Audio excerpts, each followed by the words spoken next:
Hey, what's happening? Paul here with Collie Center. In today's video, this is part 2 in our building your flow.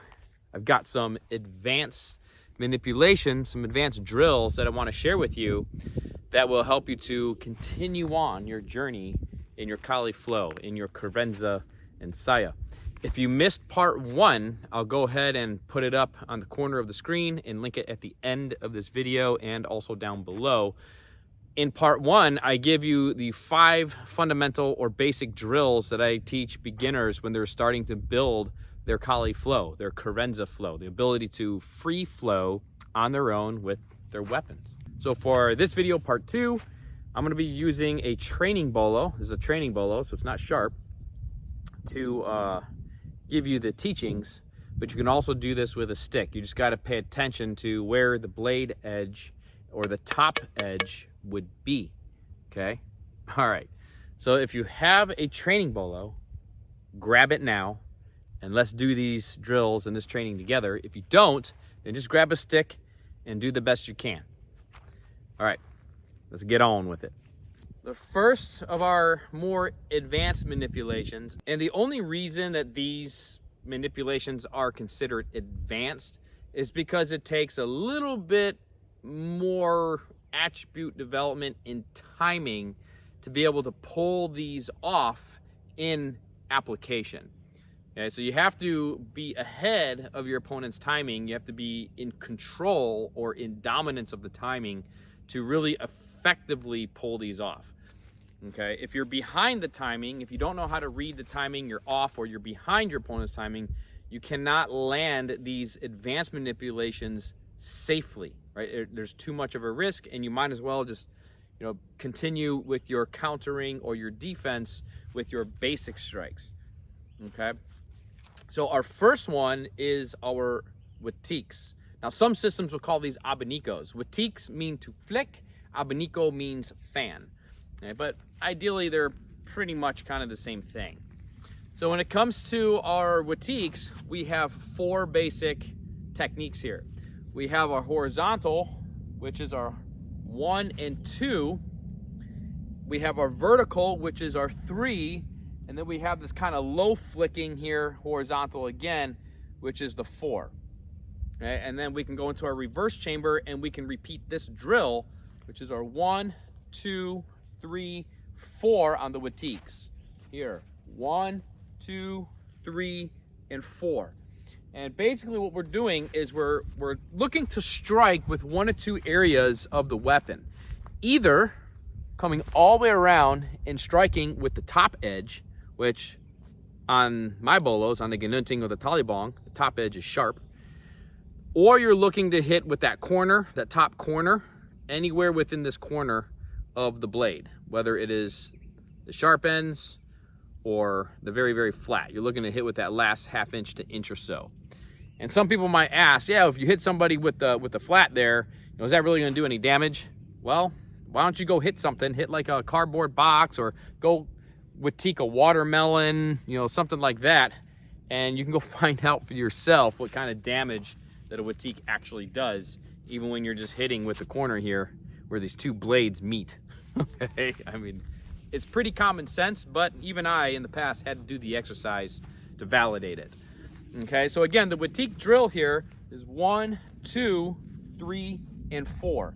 Reverse the chamber out, that just keeps the weapon out in front, and then 1, 2, 3, 4 right there. So from here, don't just flip it up because you'll hit yourself. You got to push the blade forward a little bit and then go into it. 1, 2, 3, and 4. Chamber that out. Blade comes forward off of your chest, and then 1, 2, 3, and 4. Okay? And this is just a good drill to work on the 4 basic Watique techniques. Okay, the Watique here itself is the tactic. Watique 1 is a technique. Watique 2 is a technique. Watique 3 is a technique. And Watique 4 is a technique. Okay? That's the difference between tactic and technique. Okay?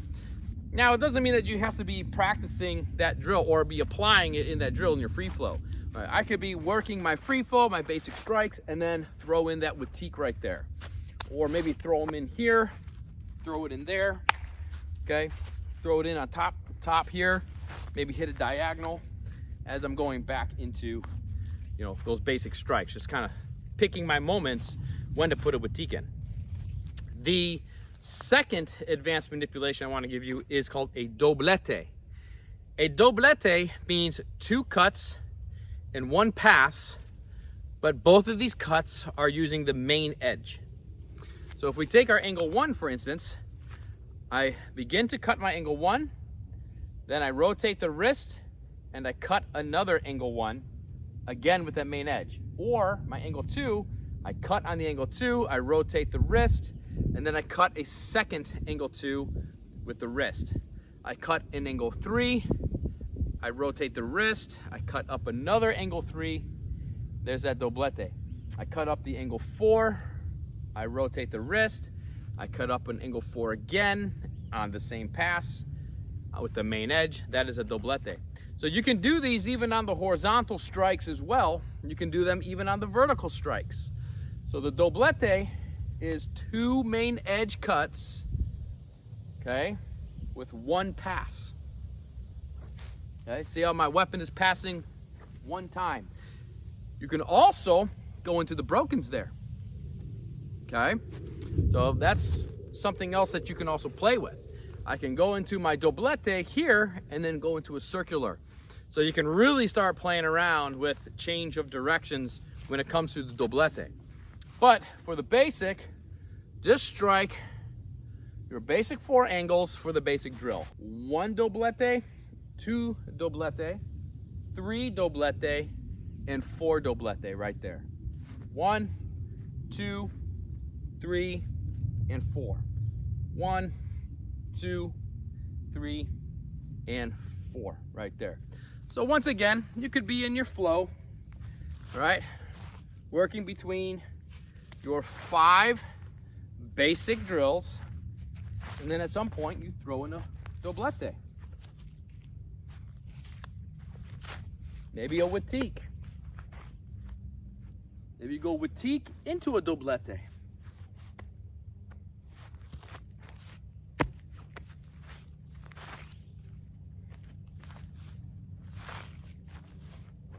Okay. Our third advanced manipulation is the Florete.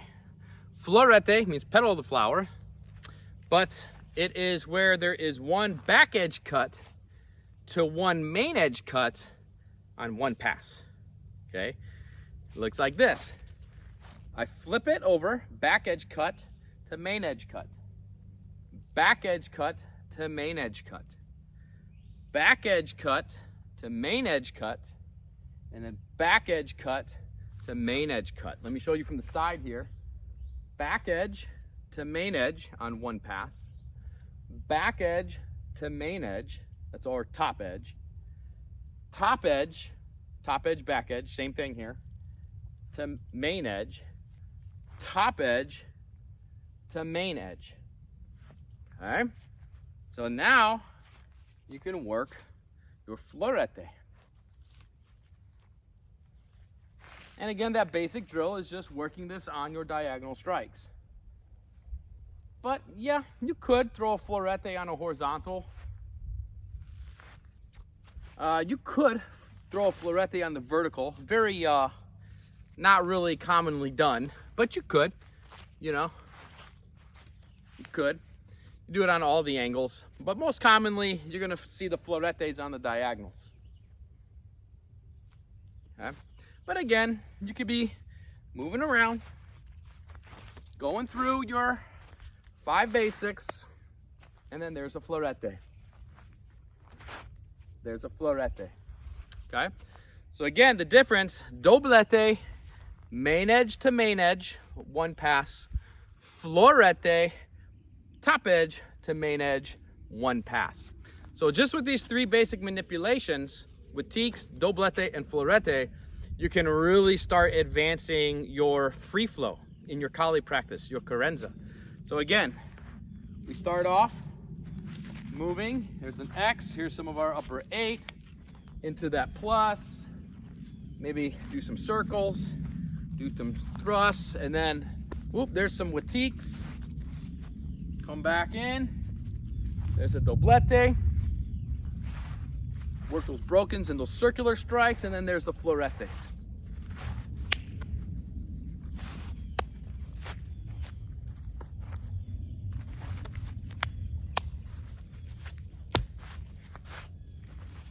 Okay. And it's just a matter of practice, and then you'll be able to free flow at a much more advanced rate than ever before, my friends. So just remember, you can do all this with the stick as well. As we're coming through, right, we have our Watiques, okay, we have our Dobletes and our Floretes, all the same. All right, my friend, there you have it. Some advanced tactics and techniques that you can start putting into your free flow. Get those practiced. Again, as I said in the previous video, I went over the basic 5 drills to building your flow. Make sure that you do practice these 3 individual drills. That way you're building each of these manipulations, the Watique, the Dotlete, and the Florete. Then put them into practice. So there's a lot of information within these 2 videos. It's going to take a lot of time. The practice, it never ends. A lot of times I get asked, how often or how long should I be practicing this stuff? You know, I've been doing this stuff for over 2.5 decades. I still practice it. I still practice my basics all the time. I practice all this advanced stuff all the time. You know, I do my free flow. Sometimes my free flow is just basics. Sometimes it throws in some advanced stuff. You know, I mean, can you ever practice it enough? Can you get good enough at this stuff? So I guess the real answer to that question would be, well, it depends on what you want. It depends on the skill level that you want. Do you want to be great? Do you want to be good enough? Or do you just want to have a passing grade? I'll leave that up to you. And that should help you decide how much time you should spend on a particular skill when you're training your collie. All right, thanks for training with me here on the Collie Center YouTube channel. If you want to take your training to another level and dive into some material and some detailed instruction that I do not share here on YouTube, head over to colliecenter.com, check out my online training courses and or my DVD downloads. And even better yet, keep an eye on my upcoming seminars and training camps. I might be coming to an area near you at some point, and I'd love to have the opportunity to meet you and train with you in person and, you know, do this stuff for real with you. All right, I'll catch you back here next time.